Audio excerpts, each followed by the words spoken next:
बाबासाहेबांची लेखणी म्हणजे वीज होती. ती खोट्या परंपरांना चिरणारी आणि नव्या विचारांना जन्म देणारी. तिच्या प्रत्येक ओळीत क्रांतीचा ठसा होता आणि प्रत्येक शब्दामागे शतकांचं दुःख दडलेलं होतं.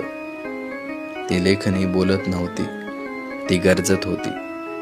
वर्णभेद, अज्ञान आणि अन्यायावर थेट प्रहार करत होती. ती लेखणी फक्त क्रांतीच्या पानांवर नव्हती, ती माणसांच्या मनात रुजली, विचारांच्या मातीमध्ये खोलवर अंकुरली. तिच्या प्रत्येक ओळीत अन्यायाला आव्हान होतं आणि प्रत्येक शब्दात माणुसकीचा शपथविधी. तिने आवाज दिला त्या लोकांना ज्यांना जगाने ऐकणं नाकारलं होतं, आणि स्वप्न दाखवलं त्या डोळ्यांना ज्यांनी कधी स्वातंत्र्याचं स्वप्न पाहिलं नव्हतं. ती लेखणी प्रत्येक अक्षरात माणसाचं माणूसपण शोधत राहिली आणि गुलामगिरीच्या साखळ्या तोडून स्वाभिमानाचं राज्य उभं केलं.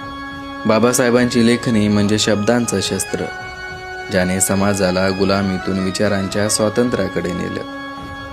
आजही ती लेखणी जिवंत आहे. प्रत्येक विद्यार्थ्याच्या लिखाणात, प्रत्येक जागत्या मनात आणि प्रत्येक त्या हृदयात जिथे समतेचा जयघोष घुमतो. विचारांची मशाल पेटते आणि प्रत्येक ठोक्यात उमलतं एकच नाव: जय भीम, जय संविधान.